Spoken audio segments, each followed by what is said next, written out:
Hello, hello, hello. How are we doing today, this evening? Good morning, good afternoon, good evening. How is everybody? Are we doing okay? Is everybody doing all right? Good gravy. It seems like it has been forever and a day. I hope everybody had a wonderful holiday. Hope everybody has had great Christmas or happy holidays, whatever it is that you celebrate. I hope it was fantastic. Oh, it has been a mess. A mess, a mess, a mess. A muck, a muck, a muck, I tell you.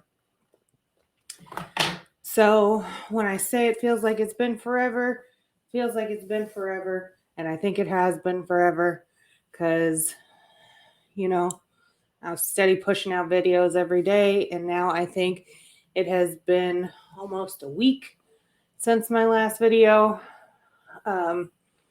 which is kind of crazy, y'all. And so here we are. And so these are going to be, I don't know if you noticed, but the intro was a little different. These are kind of a twist on the true crime, but kind of true crime crazy stories type stuff. Again,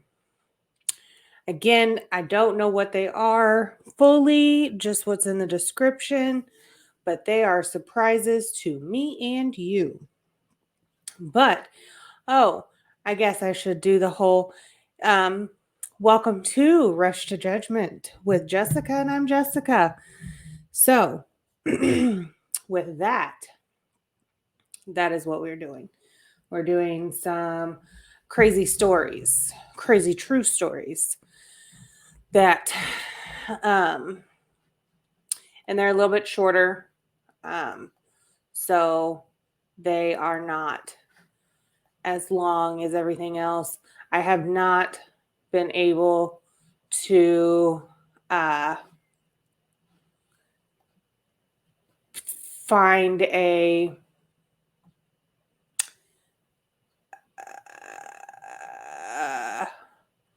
I've not been able to find a trial yet. I haven't actually, well, that's not true. I haven't looked.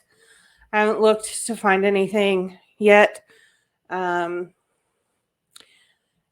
So that's that.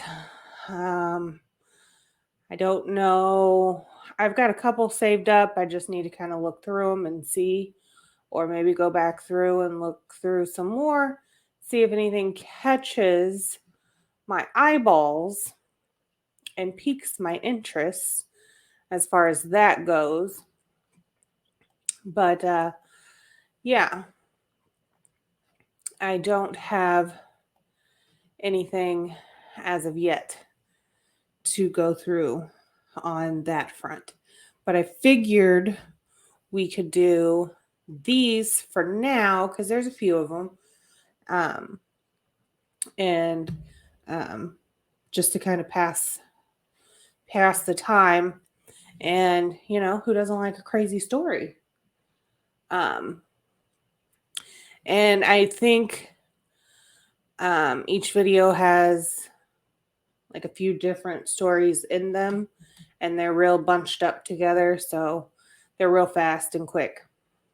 So yeah, so we don't have to watch them at any higher speed, and so that's all good.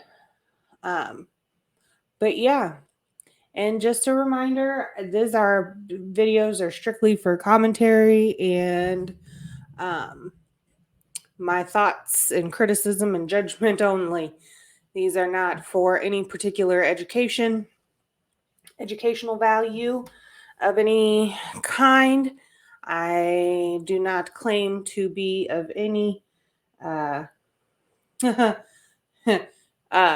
I'm not here to give any type of advice of any kind. For real. I mean, I can give advice, I can give my opinions and my thoughts on subjects. Um, but other than that, that's about as far as it goes. I do not have any legal expertise in any of the fields that we. I'm going to have to move that mirror. I don't know how I feel about that. You can see the back side of me. Because again, I have moved my setup. It's different than it was. It's fine. I'm fine. Everything's fine. Lord. I don't know. I just needed more. I needed more room. And now the screen is up higher and everything is more spread out. I have more room on my desk for, I have so much room for activities. Okay. So that is where that is. I have so much room for activities. And yeah, okay. So I'm gonna stop chatting now and get into the video because that I feel is more interesting for the most part. But okay. And we're gonna move that. And then we'll... I hope you're ready because today I have 4 true crime stories lined up for you. And believe me, these are some of the most twisted cases I've ever encountered. Most twisted cases. Prepare yourself for the tale of a cold-blooded killer that absolutely no one suspected. And when you find out all of the details for their unspeakable crimes, you might never look at a farm the same way again. Oh no. Susan Monica was born Stephen Buchanan in California on July 8, 1948. Susan She was served in the U.S. Navy during the Vietnam War, and after being honorably discharged, she entered the world of engineering. Susan thrived in this field, and by 1991, she had saved enough money to buy a 20-acre parcel of farmland in rural Weimar, Oregon. From there, she wasted no time and immediately got to work building her own house, raising chickens and pigs. After years of working alone, Susan placed an ad on Craigslist in 2013, looking for some extra help on the farm. That's when 56-year-old Robert Haney entered the picture. He was a jack of all trades and agreed to work as a handyman, laborer, and carpenter in exchange for cash payments and a place to stay on the property. However, when months passed without a word, his children decided he had gone a little too far off the grid for comfort. So, on New Year's Day 2014, his worried children drove out to the farm, but were promptly greeted by Susan, who insisted she hadn't seen him since he quit and left 4 months earlier. Furthermore, she asked if they could take care of his remaining belongings, including his trailer and dog, which seemed very odd to, well, everyone. Jesse said of being on the farm, "It made the hairs on the back of my neck stand up." Haney's kids sprang into action and filed a missing persons report with the Jackson County Sheriff's Office. However, they found it very difficult to track him down because his income was mainly cash, which meant he left no paper trail behind. Additionally, they discovered that no one had heard from him in months. So naturally, detectives made their way over to Susan's property to inquire about Haney's disappearance, where they were met with a shocking scene. There were cars and different vehicles strewn about the property, with piles of debris all over and strange odors permeating the air. Susan explained to police that Robert had lived and worked on the property for roughly 6 months before he up and left in early fall. According to Susan, he received a disturbing phone call shortly before his departure from a relative, saying she had been the victim of assault. Susan told deputies that Haney was distraught over the news and began drinking profusely and behaving erratically before suddenly leaving the farm and all of his possessions behind. Spoiler alert, Susan's story seemed very suspicious to police, but obviously they couldn't go off just a hunch. However, their gut instincts would soon be validated when they tracked Haney's Oregon Trail electronic benefit transfer card. They were startled to find that this card had been used in December after Susan alleged he disappeared at a Walmart just 25 minutes from her property. Adding fuel to the fire, detectives watched the security camera footage and saw Susan clear as day using Haney's EBT card. Officers executed a search warrant on the farm, but it was no easy job as they had to sift through massive heaps of industrial waste, rotten food, and garbage. But the worst was yet to come. As they made their way through the filth, investigators saw something absolutely chilling sticking out from a catchment pond. It was a human leg. Oh It no. appeared to have been cut mid-femur, down to the Roberts. toes. Immediately, Susan was taken downtown for questioning, and she offered a bizarre story to detectives. She claimed to Well, have stumbled upon a feeding frenzy in the pig pen last fall, and Haney was in the middle, so rather than call the police, Susan grabbed a gun and shot him to put him out yeah, of she his did. misery before leaving his body there for a few more days. Then she put his remains in various garbage bags and left them in the barn, saying an animal must have found them and dragged the leg down to the pond. Susan told investigators that she didn't immediately tell them the truth because she was scared of what might happen to her pigs. Yeah, she was So, worried it's about not a what pretty they were going to story, take her but it's pigs away. certainly plausible. That is, until Susan kept talking. Now, here's where things really take a twisted turn, because when asked one last time what detectives might find on her property during the search, Susan She- finally caved and admitted they might Yeah. find something else. She requested a pencil and paper to sketch a map of her property, Because and to the she didn't absolute want them horror of digging up every her investigator, property. she drew a large X right in the middle. Susan said, "Right there. That's where you're going to find Steve." Wait, what? Yes. Susan just outright confessed to concealing the body of another handyman named Stefan Delicino. She told them he had I worked thought on her farm a Susan was year sweet. before Haney and blamed him for stealing 2 of her guns in the summer of 2012. According to Susan, when she confronted him about the theft, they started wrestling and one of the guns went off, shooting Delicino in the head. However, the blast didn't kill him, and he began chasing Susan to the barn where she raised a rifle and shot him once more in the head. So, what did she do next, you ask? Morbidly, she fed his body to her pigs and then buried whatever was left behind where she had marked the X. As if this story couldn't get any more outlandish, police asked Susan once again during the interview if there was anything else she forgot to mention. Her response sent a chill down their There spines. might be more bodies. She confessed to burying 17 more bodies on the farm. As I'm sure you saw coming, Susan Monica was arrested on January 14th, 2014, and booked on 2 counts of first-degree murder, 2 counts of abuse of a corpse, and 1 count of identity theft.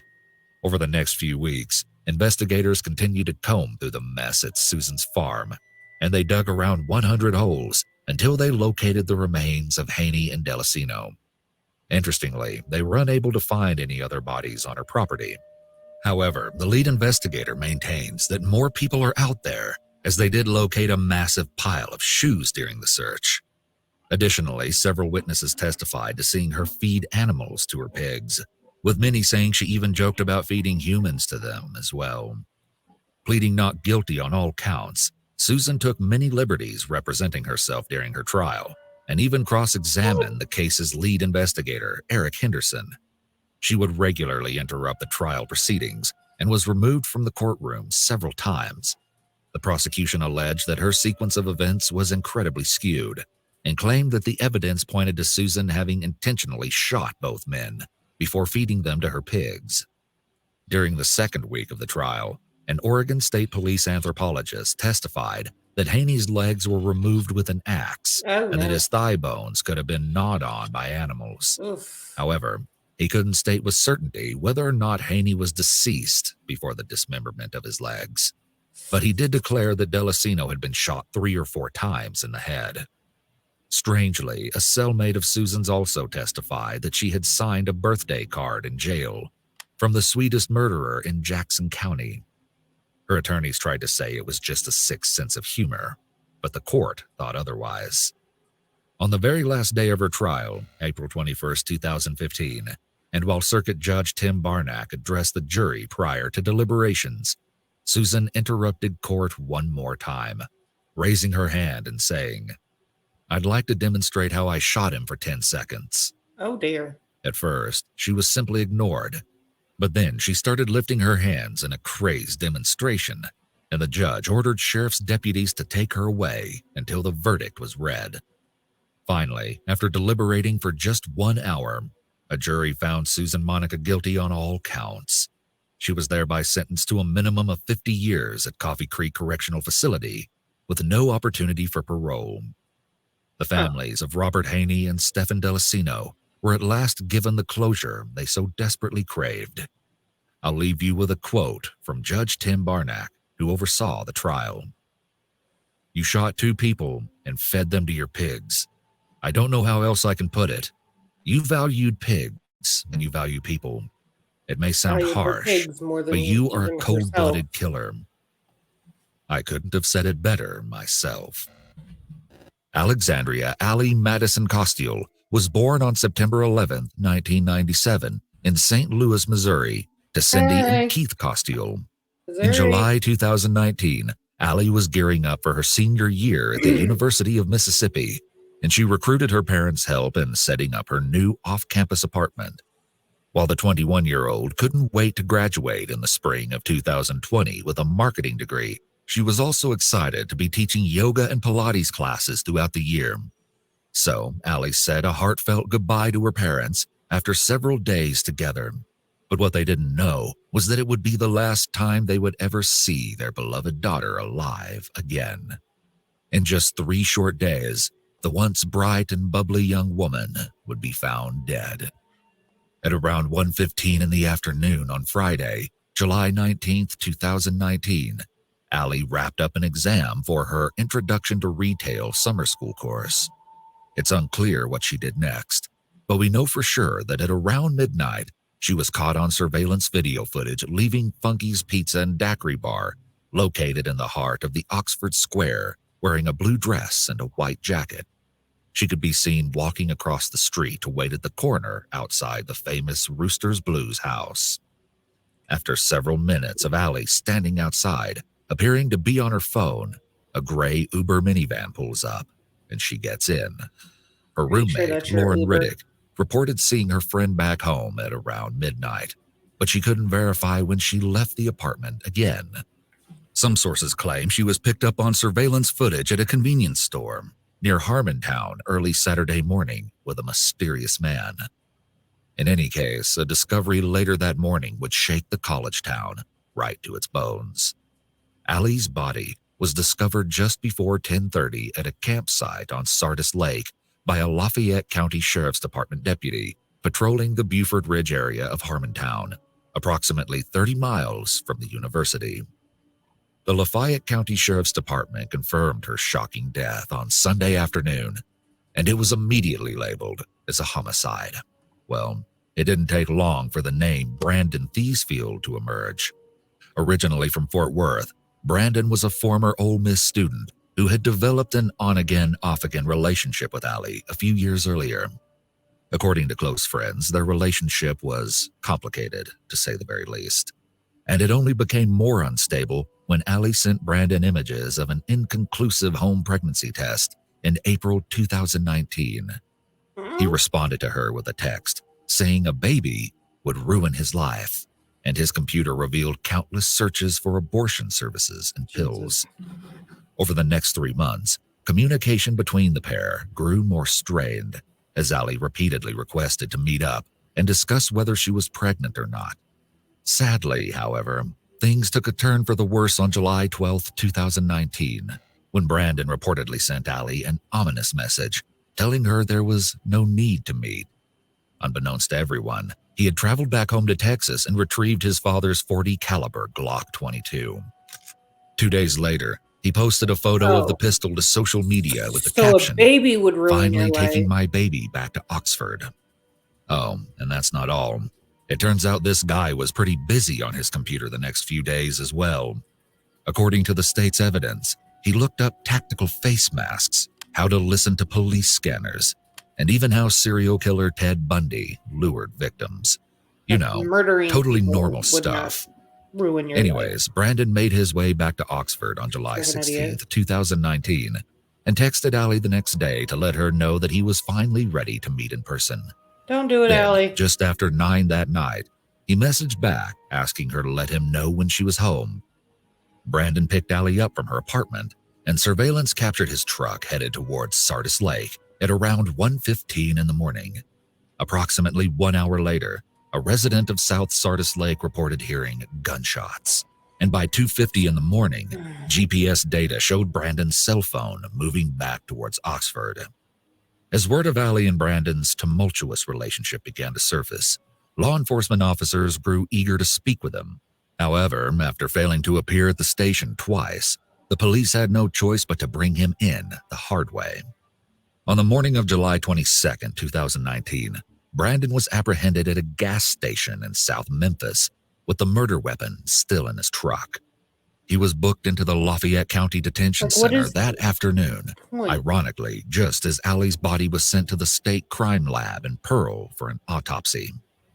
Meanwhile, as the investigation into Brandon's Oxford apartment commenced, police uncovered a 2-page handwritten letter saying, "Dear Mom and Dad, I'm not a good person. It is not your fault. Something in me just doesn't work. I've always had terrible thoughts. I've always had these demons. I know I'm going to get caught." Pretty damning, if you ask me. Furthermore, ballistics tests verified that the shell casings and bullets found in and around Allie's body matched the gun found in Brandon's possession. He was officially charged with her murder on July 23, 2019. Brandon's father quickly hired attorneys who declared their client intended to enter a not guilty plea. As the trial got underway, an astonishing piece of evidence came to light that made this case even more senseless and painful for those who loved Allie. While it didn't come as a surprise to anyone that the autopsy report listed her cause of death as multiple gunshot wounds, it was a complete shock to learn that she was not, in fact, pregnant. During Allie's autopsy, the medical examiner found no evidence to support that she had been expecting at the time of the heinous crime. And although Brandon has never fully admitted his motive for killing Allie, many suspect it was due to the possible pregnancy, and it was undeniably the thread holding this entire case together. So, therefore, it's devastatingly possible that Allie was murdered over something that wasn't even true. After it came out that Brandon was facing a capital murder charge, he publicly switched his plea to guilty of murder in the first degree. This change was very strategic, given it took the death penalty and life in prison without the possibility of parole off the table. Consequently, Brandon Thiesfield was sentenced to life in jail and will be eligible for a conditional release when he turns 65. In her heartbreaking obituary, people were encouraged to honor the Ole Miss student by taking time to fully appreciate the world's natural beauty, something Allie did every day of her short life. All right, now let's move on to the next case. And be careful not to jump to conclusions here, because sometimes the killer isn't who you first suspect. The date is Monday, June 17th, 2019, and 23-year-old Mackenzie Lewick has just returned to Salt Lake City after attending her grandmother's funeral in her hometown of El Segundo, California. Her flight landed at 1:35 in the morning. Shortly after, Mackenzie got into a lift outside the airport, and from there, she seemingly vanished into thin air.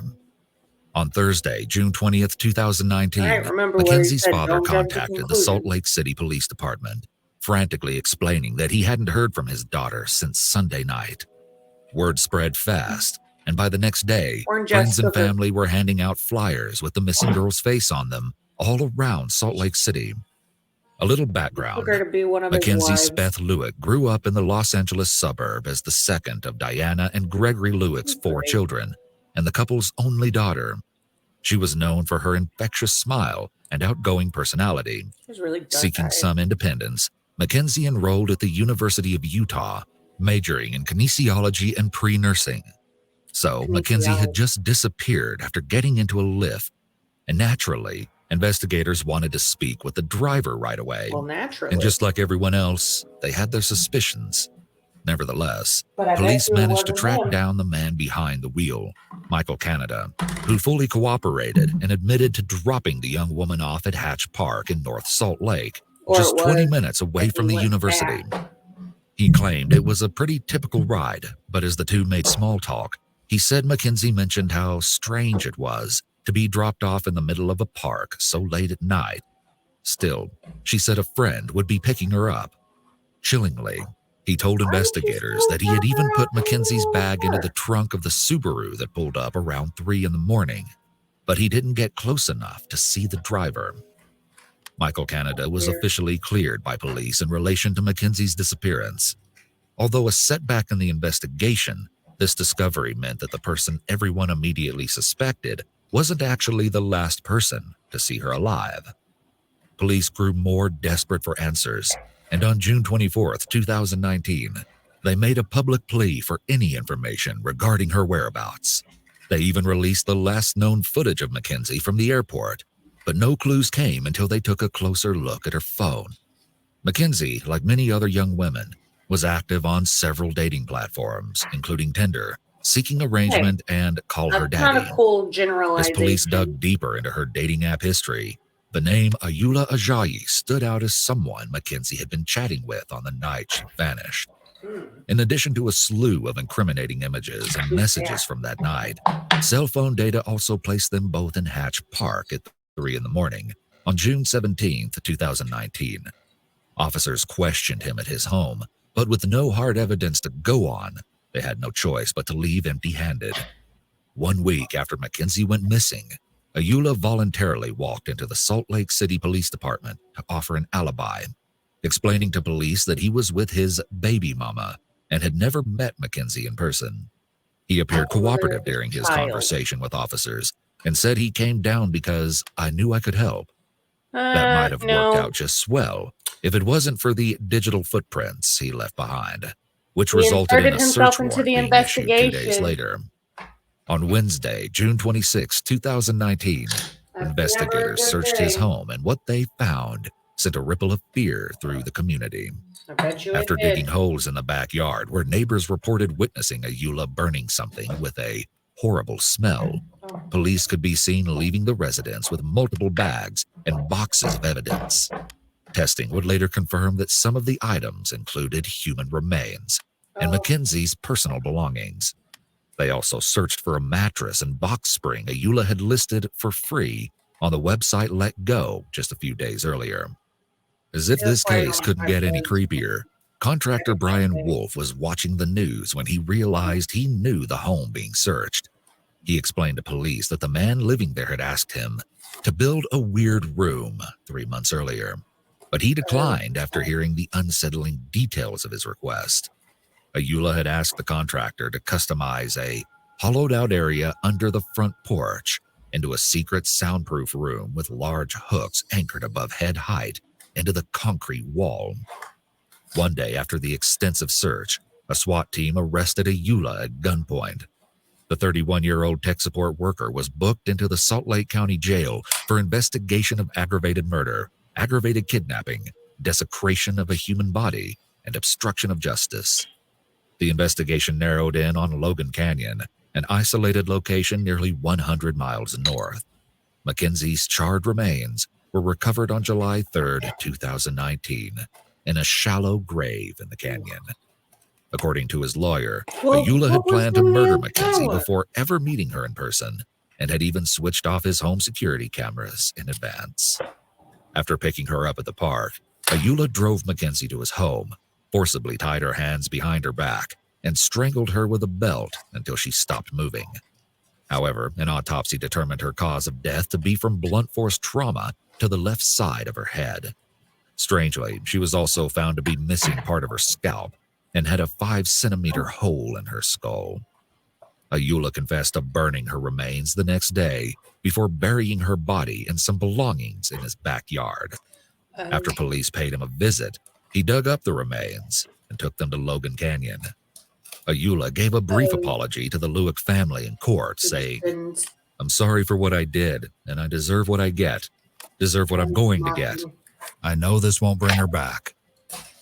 The motive behind Mackenzie's death remains unknown, but prosecutors alleged he simply wanted to know what it felt like to take someone's life. Either way, Ayoola pleaded guilty to murdering Mackenzie and is now serving life in prison. Ahmet St. Guillen was born in Boston, Massachusetts on March 2, 1981, to Samundo Guillen and Maureen St. Hilaire. Sadly, Her father passed away when she was just 9 years old, but Amet continued his legacy by pursuing a master's degree in criminal justice at John Jay College of Yay. Criminal Justice in New York City. All my The CJ beautiful and majors. bright student was on track to graduate in May 2006 and was even ranked in the top 5% of her class. But sadly, Amet's life would be cut short just months before that could happen. I don't know. With her 25th birthday rapidly approaching, Amet took a trip to Florida with friends and family, returning to New York on Friday, February 24th, 2006. Damn difficult. Amet decided to go out bar hopping in the Bowery area of New York City with her best friend, Claire Higgins. Very loud. The girls were out until around 3:30 in the morning when Claire decided to call it a night. She begged her friend to catch a cab home with her, but Amet stubbornly insisted on staying out a little bit longer. The two had a heated discussion before Claire, realizing she couldn't force Amet to do anything, got into the cab and drove away. Concerned about her safety, Claire called roughly 30 minutes later to check in, and much to her relief, Amet said that she had moved to a different bar but would be heading home soon. Tragically, just 17 hours later, police received an anonymous phone call at around 8:30 on Saturday evening, informing them of a dead woman's body found on the side of a remote street in Brooklyn. When authorities arrived on the scene, they were met with something more gruesome than they could have ever imagined. An unidentified young woman was found naked and wrapped in a comforter with her hands and feet tied, her head bound with clear packing tape, and a sock shoved down her throat. There was no identification on or near the body, and the presence of broken and bloodied fingernails indicated that she had desperately fought for her life. Investigators were immediately struck by the level of violence inflicted, and oddly, they also discovered that someone had intentionally hacked off portions of her hair. An autopsy later revealed the unimaginable pain and torture she had endured in her final moments, concluding that she had been brutally beaten and assaulted before succumbing to asphyxiation. Additionally, they noticed strange red fibers attached to the adhesive tape, but there was still very little to go on at that point. The Special Victims Squad of the New York Police Department got right to work, seeking to identify the unknown woman or the anonymous male caller. After several hours with no contact, Amet's family began to grow worried. They filed a missing persons report with police the next day, Sunday, and Amet's sister, Alejandra, drove from Boston to New York to check out her Upper West Side apartment. While she was there, Alejandra got in touch with the police, who, after hearing of Amet's recent trip to Florida, requested she come down to the station. You see, the body in the morgue had very distinctive tan lines, and when Alejandra arrived, she was, unfortunately, able to positively identify the woman as her sister.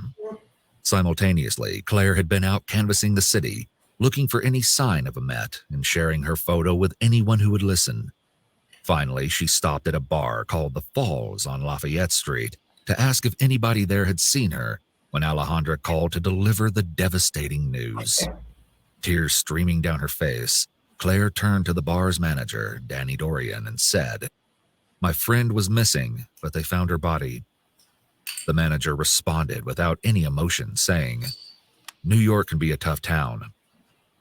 Due to the incredibly violent nature of the crime, detectives suspected the motive was personal and began looking into Amet's love life. They contacted her ex-boyfriend, and for a brief period, police thought they had their guy, but he was ruled out due to an airtight alibi. Strangely, just 2 weeks before the attack on Amet, a woman had been picked up in a cab and was violently assaulted before being thrown out into the street.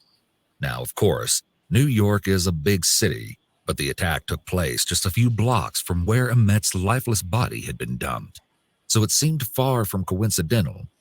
As a result, newspapers went to town with headlines depicting a crazed cabbie on the loose. Then, suddenly, following a heartfelt plea from Amet's mother on the local news, the cab driver responsible for assaulting the other woman turned himself in to police. Still, like the ex-boyfriend, he too had a rock-solid alibi for the night of February 24th, 2006. So, their hunt for a vicious killer continued. Detectives scoured the area surrounding Amet's last known whereabouts, going into every bar and trying to gather any clues. But their big break didn't come until her credit card records came back. The last charge on Emmette's card was at the Falls. Yes, you heard me right. That's the same bar Claire had been at when she got the heartbreaking call from Alejandra. Oh, and remember the bar's not-so-nice manager, Danny Dorian? Well, it turns out police claimed he hadn't been entirely truthful when they first came to ask questions. What? According to investigators, Dorian was very evasive during their first visit and asserted that he had never seen Emmett before. However, with new evidence proving she was last seen alive at the Falls, he came clean. Dorian told police that Emmett had been halfway through her second drink at closing time and got angry when asked to leave, so the bouncer, Daryl Littlejohn, escorted her from the premises.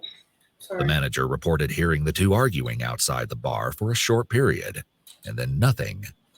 All right, now get ready for this. Dorian's twisted reason for not telling detectives that Emmett was in his bar that night had nothing to do with Emmett, but another high-profile murder. Oh, no. That's because his family owned Dorian's Red Hand on the Upper East Side, the spot where convicted killer Robert Chambers, a.k.a. the Preppy Killer, met 18-year-old Jennifer Levin in 1986 before strangling her to death in Central Park. According to Dorian, he remembered all too well how his family was treated during that time and couldn't bear the idea of more negative publicity. The fact that yet another attractive young woman found herself at a Dorian-owned establishment and wound up dead the very same night certainly raised some eyebrows, but police had to speak with the bouncer to get the whole story. Authorities first looked into Littlejohn's background and found some disturbing information, including that he had spent more than 12 years in prison for drug possession and armed robbery charges. Additionally, he was out on parole at the time and had been violating the curfew of his agreement by working at the bar. After hours of being interviewed, Littlejohn finally started talking and admitted to accompanying Emmett out of the bar, but insisted they both went their separate ways. Fortunately, police were able to hold him on the parole violation while they searched for more evidence, and it didn't take long to uncover some seriously incriminating details. Detectives weren't surprised by the lack of eyewitnesses, given it was around 4 a.m, but in the city that never sleeps, the homeless population is always watching. So they spoke with a homeless man named Miguel Angel Cruz, who claimed to have seen Littlejohn walking a very intoxicated Emmett down the street towards a dark van. He heard him say, "Don't worry, I'll take you home," before putting her in the front seat and driving away. At his home, authorities found the same van described by Cruz in Littlejohn's driveway, and that was just the tip of the iceberg. Inside his basement apartment, a red carpet and several fur coats carried fibers matching those found at the crime scene. Cell phone tower records provided additional evidence that the bouncer was moving from his home to a location near where the body was found. Then, just as things were really heating up, police made a bombshell announcement. The blood found on the zip ties around Emmett's wrists was a match to Daryl Littlejohn. He was subsequently charged with 1 count of first-degree murder and 2 counts of second-degree murder for her death. Naturally, photos of Littlejohn and his vehicle were plastered all over the news, and right away, 2 women came forward to share their own harrowing stories. They both testified that he had posed as a police officer in Queens and abducted them in the same black van, confirming the detective's suspicions that Littlejohn was an incredibly dangerous individual with a history of assault. After being charged with the 2 attacks in Queens, prosecutors used this evidence at his trial for the murder of Emmett St. Guillen. Opening arguments began on May 11, 2009, with the defense claiming Littlejohn was being framed to protect Danny Dorian. However, after a series of chilling testimonies and condemning evidence, the prosecution rested their case on May 28, 2009. It took the jury less than 7 hours to reach a verdict: guilty of first-degree murder. He was sentenced to life without parole and will serve it consecutively alongside his previous 25-year-to-life term for kidnapping the Queens woman. It's beyond devastating to think that someone who wanted nothing more than to advocate for others became the victim of such a heinous crime. I hope you're ready. Well. Oh, gosh. So, moral of the story. First story is the lady who had the pigs, Susan Monica. I found. Shit, stop that. Stop playing. Stop. Stop playing. I don't want to hear no more. Stop it. I don't know if it will copyright claim it or not. I'm going to give it a go, yo. Susan Monica. Because I watched, like I said, I watched a thing on her. And her interrogation video on her. But I didn't realize Susan was a Steve. Didn't realize Susan was born Steve. Sure didn't. They didn't, I don't recall that being a thing. So, not that that matters, I don't. But I know she was very adamant about her pigs. And I know she was very worried about her hair because she was bald and she didn't want to take off her hat. So, what is this one?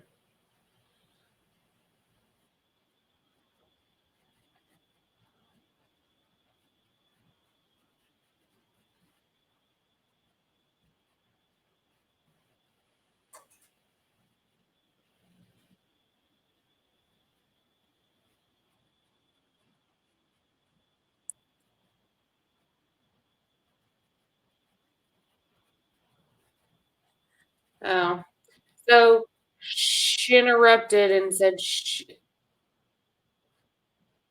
can't watch her interrogation, so that's why she interrupted. The same pigs, prosecutors say.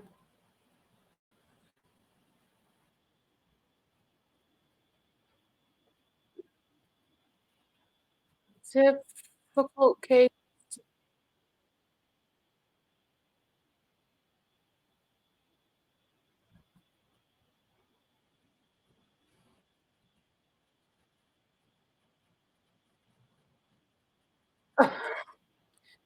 Fed them to the pigs. I mean, without her wig, she does look more like a Steve. But anyway, okay. Don't trust a pig farmer. No, you could maybe. I don't know. She just wasn't a good one. Um, then the second one, I don't even know. That's the one thing about having so many in here. It was so there was the one with the boyfriend, I think, and the baby. He killed her because he thought she was pregnant and the baby was going to ruin his life. Like, killing her was not going to ruin his life. Like, that made a whole lot of sense. But then his note said, I know I'm going to get caught, so whatever. Like, but dude, you didn't have to do any of that anyway. So there's that. And basically, just don't go off alone, ladies. Like, you don't have to. Like, you don't have to prove that you're a big tough lady and go off on your own. Like, that's not, you don't have to. Like, women get preyed on, and it's not because we're weak, it is because, you know, men are stupid. That's why. And there are really bad people out there. And really bad people want to hurt really good people, or, you know, bad people hurt good people, bad people hurt bad people. It's, you know, But you don't have to go out there and be alone, especially young, pretty girls. Like, you don't have to. You don't need to do all that. Um, but anyway, these are, um, I, like I said, I don't watch the actual videos that we're going to watch prior to, but I had seen the Susan Lady's interrogation video before. So I did know about that. But so I didn't know about that case in particular. So that might happen in these videos. But since I do watch a lot of content on this particular channel that I was using, and I don't actually know what channel it is anymore because I've gone off of it and I don't know what it is.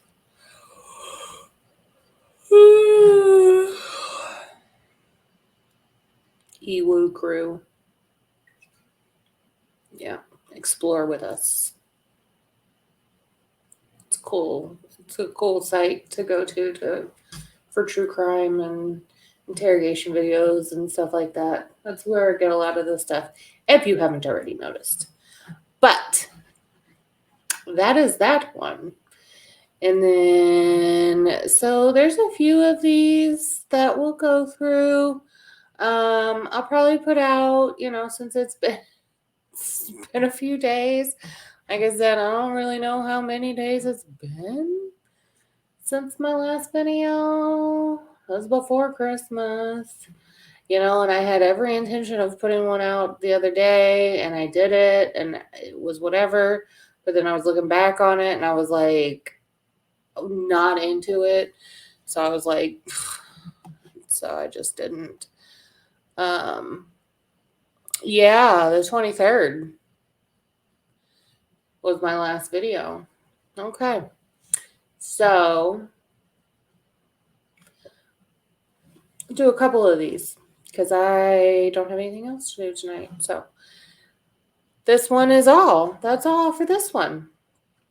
And I shall see you on the next one. Thanks for watching. Let me know what you think in the comments below. Like, comment, and subscribe. And hit that notification, and you will know when I put up anything new.